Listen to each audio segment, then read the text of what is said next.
Good day and welcome to Manny's Makings. Hi everybody. Today we're going to do, I call them little tidbit tutorials, but just something simple and plain. And one of the things I discovered is, you do the fancy wire weaving, and the last video I produced was the dragon's eye. So I have this wonderful dragon's eye and it's a pendant, but now I need a chain. And you can get store-bought chains. Those are great. But sometimes you just need something a little special.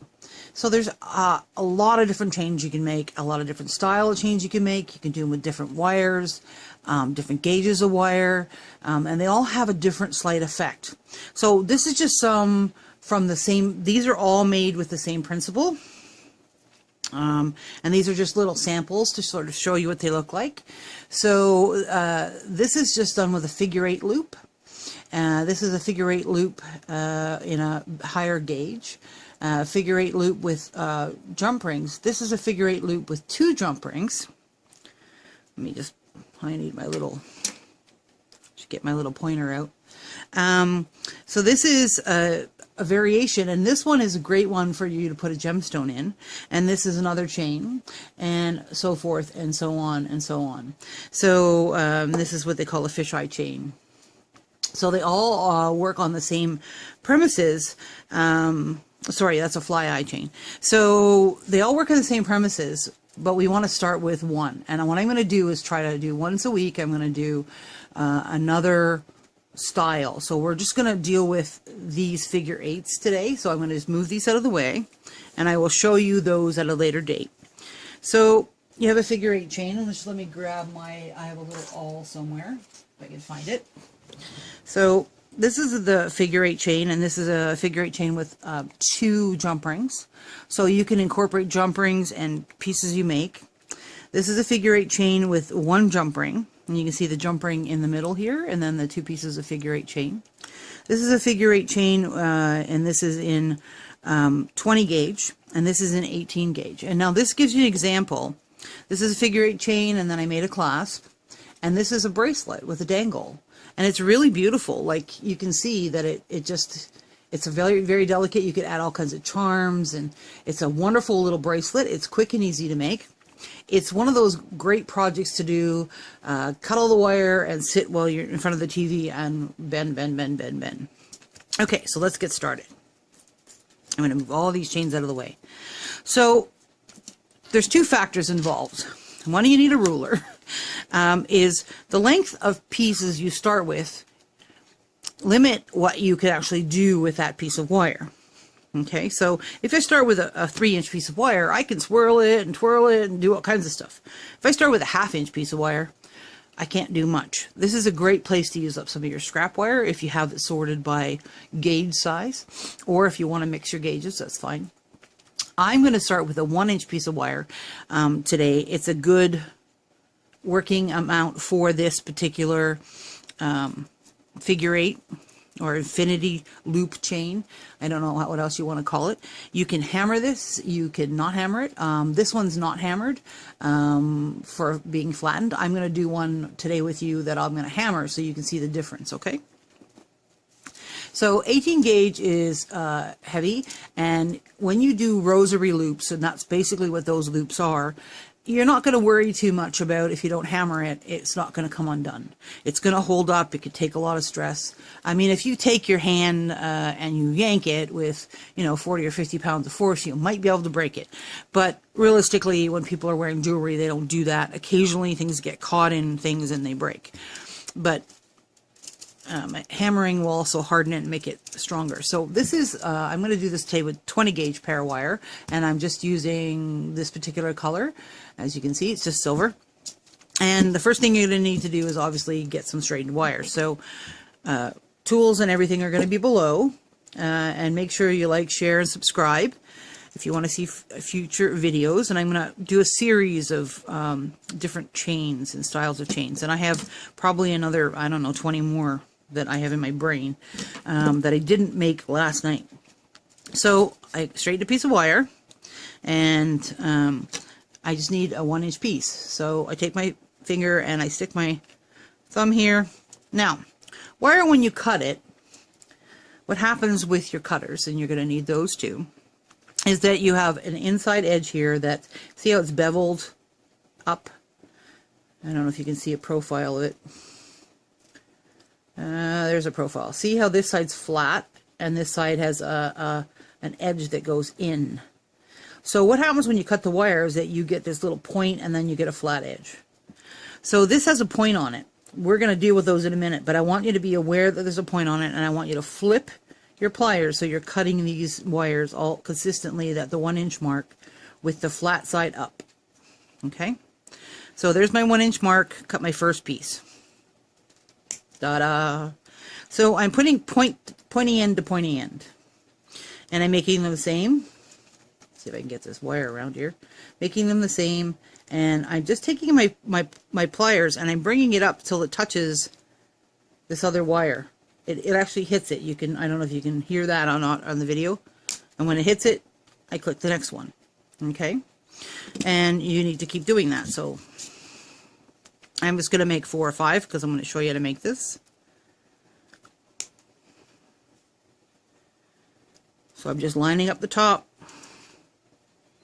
cutting the bottom, and as you can see, it keeps them pretty well the same size. They're really dang close. A micrometer difference maybe, but that's okay. Okay, make the same, bring this up, clip it, and I'm getting out of screen, which is not good, because my camera is sagging for some reason. There we go. Not sure what's going on here. Okay. Alright, so I got a few pieces.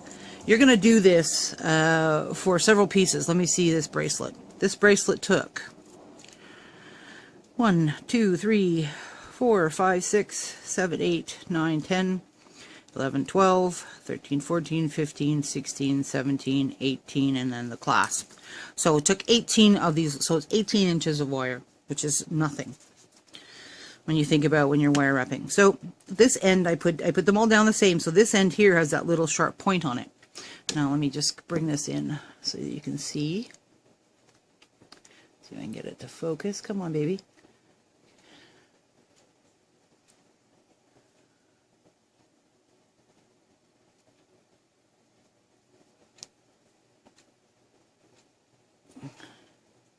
It is not wanting to focus today. Let's move this out of the background so maybe it will not have anything to compete against. I want you to see this. The little pointy end. It does not want to focus on that, and I don't know why, and I can't seem to make it. Okay, I don't know if you can tell. Let me try zooming in. Hold it a little bit farther away from the camera, zoomed in. Nope. Yeah, there we go. Okay, so you can see there's a pointy end on this end. See how there's a flash of the flat side? That's where that V point is. When you look at it that way, it looks like a little V. And on this end, it's flush, because I cut it that way. So I have to fix this little V. Before I start making these little pieces, I have to fix this little V. So what I do is I take my flush cutters and I put my flush side, this time, down.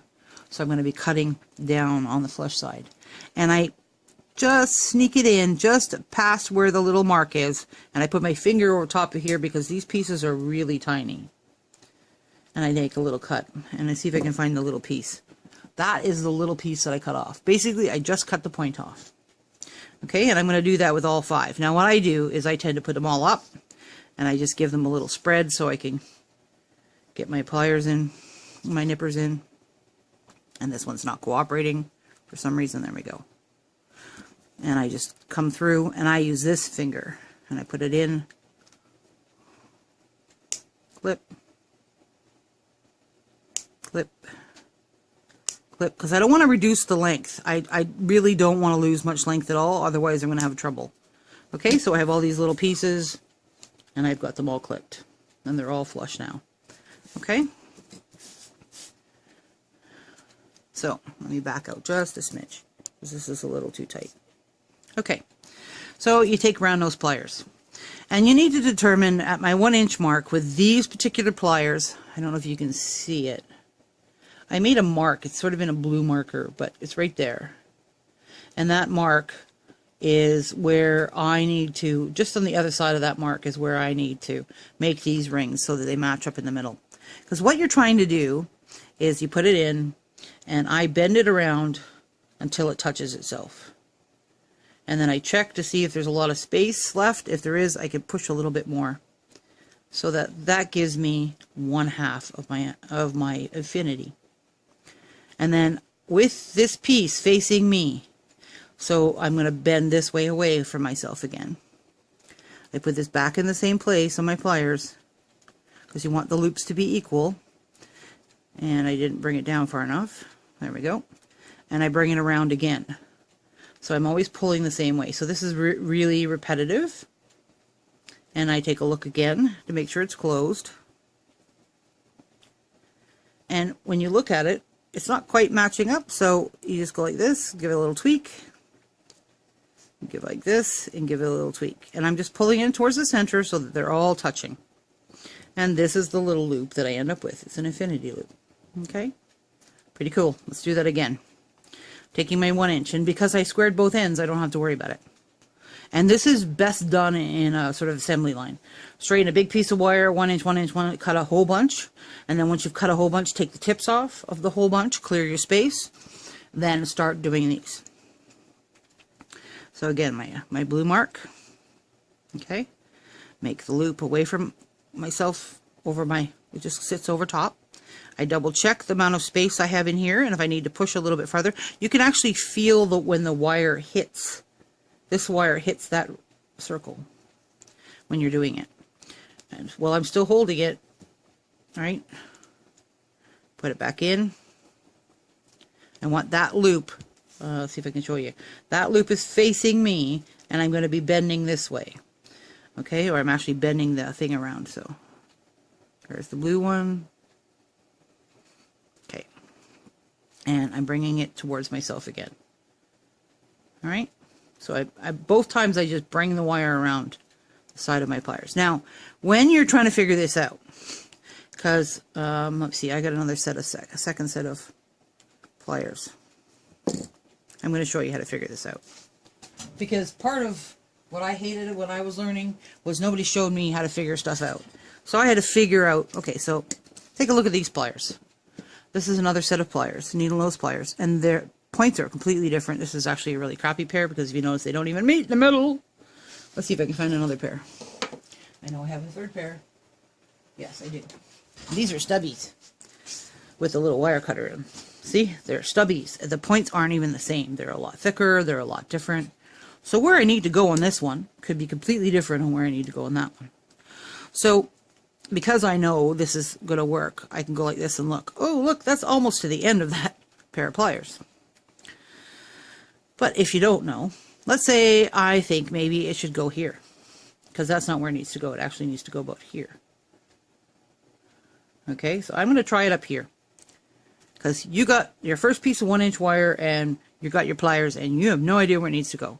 So I'm going to bring it around like this and go like this. Well, I can already tell that that's not gonna, this if I make a loop the same size on the other side, it's not gonna match, right? No way, not even close.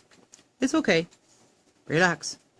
I don't have a death grip on this either. Like, I'm not like, you know, so I'm pulling this loop back out. So I open it up again, and I'm going to stick my pliers in a little bit further. And I'm going to do it again. And I'm going to look. Well, it's not closed all the way. Bring it down. Does that look like it would meet? Maybe. So let's try it at the same place with this one. So I was about halfway mark here. And I'm going to come around the other side. Now, you can choose to do your infinity loops this way where there's space. But I can see there's space. It doesn't match up. Okay? So I'm going to pull it open again. So I put these pliers in and use that to help me pull it open. And I'm going to come down a lot farther. And I'm going to push again. All right? Ooh, that looks a little closer. I'm going to take this one because I have to take it to the same place because you want to do consistent sides. Ah, you could do inconsistent sides if that's what you want to you do your design, but for this particular one I'm trying to show you, oh, look at that. I found the sweet spot. Okay? So that's going to give you your infinity loop once everything's closed up properly. So let me just close it up properly.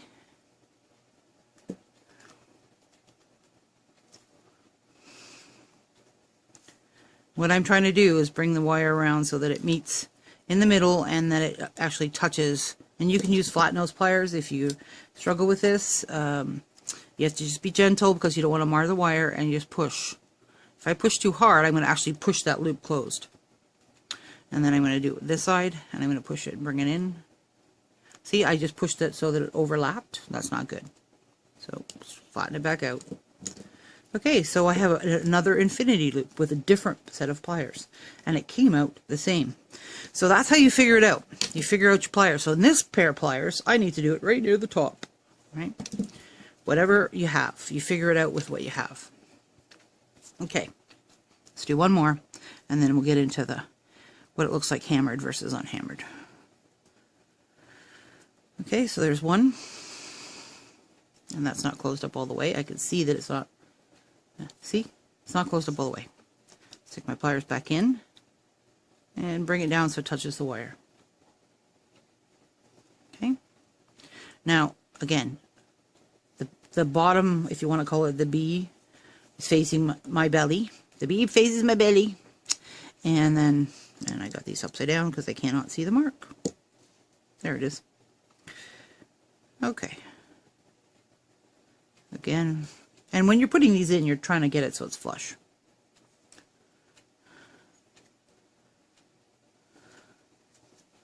Okay. So there's another one. So we've got 4. So let's get our block out. We'll leave that one sitting there. So I got my chasing block. Now, at this point, if you're doing it for something, these are okay the way they are. You could use them the way they are because they're pulling here. They're not pulling where the joint is on the loop. You don't really have to worry about them. Like I could pull this with all my might, and I'd be hard pressed to get it apart. But if you're worried because you're selling it or whatever, or you're making it for somebody who's really rough on stuff, you can take it and take your hammer and you can hammer it. Now, if you don't want to mar it, you can use a rubber hammer or, yeah, that's the easiest way. Or do it with a wooden hammer or a rawhide hammer. And I'm just going to give it a few light taps. Okay, nothing major. Oops. And you can see that this is already much stiffer. Like even me trying to do that, it's much harder to get it apart. Now, if I want to make it look pretty and nice and flat, I can hammer it a lot harder.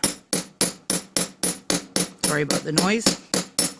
And I don't know if you noticed, but that flattened it out quite good. So that's a pretty flat link. See how that looks very different? Now I'll show you the other one beside it.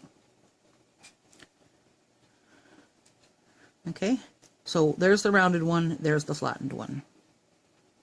Wish they'd get the same angle of, there we go. So they look very different. This is strong. This is a work hardened, really strong piece of metal now. And you can see that it opened up the loops a little bit. Well, we're going to take care of that when we put the chain together. So I'm going to pause the video for a second, and I'm going to hammer these other 3. I'm going to make another one or 2, and then I'll come back and show you how to put it together.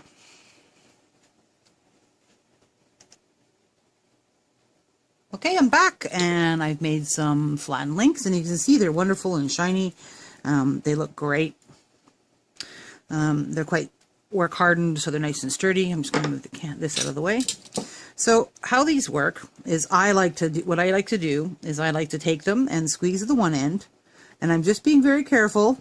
Now that they're work hardened, you got to squeeze a little bit harder, but I'm closing up this one end. Ta-da! And I'm closing up the other end. Because this is my first link, so I'm going to close both. Now you can use these as a way to attach something. These are a great little piece of hardware that it's kind of like a finding that you should always have floating around. So I'm just closing the first one up, so that one's closed. And then the second one, let's grab one here. Now, if it seems like it's not going to meet in the middle, you can squeeze it this way as well. Oops, you can squeeze it this way as well, because I'm trying to bring this outer loop in towards the center a little bit. So if this looks like it's too far out because of the hammering, you can squeeze it in that way as well. That will flatten your infinity just slightly, okay, versus doing it this way right across the whole piece, like this way versus this way. So if I go from side to side, it's going to just bring it in. If I go this way, it's going to squish the size of the loop. Okay? And that little tiny piece of information is kind of important. Okay, so I'm going to squish this one side in. And this side I'm going to open after I squish it in and make it match up. Okay, so you're going to open this just like you would a jump ring. And this is probably the strangest, weirdest position for me to be doing this in. I'm moving the ones I haven't fixed yet. Let's see. Okay, so I'm going to open it like a jump ring. I'm just going to tilt to one side. Okay, so you can see I haven't pulled it out. I just tilted it like a jump ring to one side. And I'm going to put the one piece on that I've already completed. And then I'm going to tilt it back. And what you're looking to do is line up everything in a line on this. So I can see it's just slightly off. There we go. So the other side, that was silly, you put it down. Going to do the same thing, open it like a jump ring, dunk. And I don't have to open it much because these aren't very, you know, this is 20 gauge, so dunk, back. Okay, so there's 3 pieces of your chain. Now, this is something interesting fact. So if you're trying to figure out making jewelry, making bracelets, making necklaces, and you're trying to figure out how much length you want, for every, bring my ruler up, for every 1 inch of wire, I noticed that I ended up, see if you can see that, it's just short of a 1/2 inch of an infinity loop. Okay, that infinity loop is just short of a 1/2 inch. Well, so we started at the 1 inch mark to make it easier for people on the one edge. See, it's just short of a 1/2 inch. So you need to make at least enough. If you need a 7-inch bracelet, you need, 14 minimum, and then your clasp. So that's sort of how you figure it out, right? And if you're making an 18-inch necklace, then you need 36. And you got math. I know, math and jewelry. Who wants to do math when you want to do jewelry? Now this is a great little piece to hang stuff on, and I love that because it makes a quick and easy project. Yeah, this is a little fiddly, but you're using up scraps. That's the other thing you can do is what I just did. I just take it and go like this and bring it in. Open up the one side. Put this on. And there's no right or wrong way that this goes on. I didn't open it up enough. No right or wrong way it goes on because it just finds its own center. It is the same on both sides, so there's not a wrong way and a right way. Some of the chains I'm going to teach you later, there definitely is a right and a wrong way. And my camera is glitching again. Open it up. Put the next one on. Close it down. Check this loop. Because I didn't check it before I put it on, so I need to squish it. Squish it. There we go. And if you're wire wrapping, hanging something on with a wire wrap, you definitely want to make sure that these are nicely closed. See? Okay, so this is what it looks like when it's polished. And let me show you the one beside it, the chain beside it. See if I can get these beside each other. Here. So one's hammered and one's not hammered. So they have a very different look.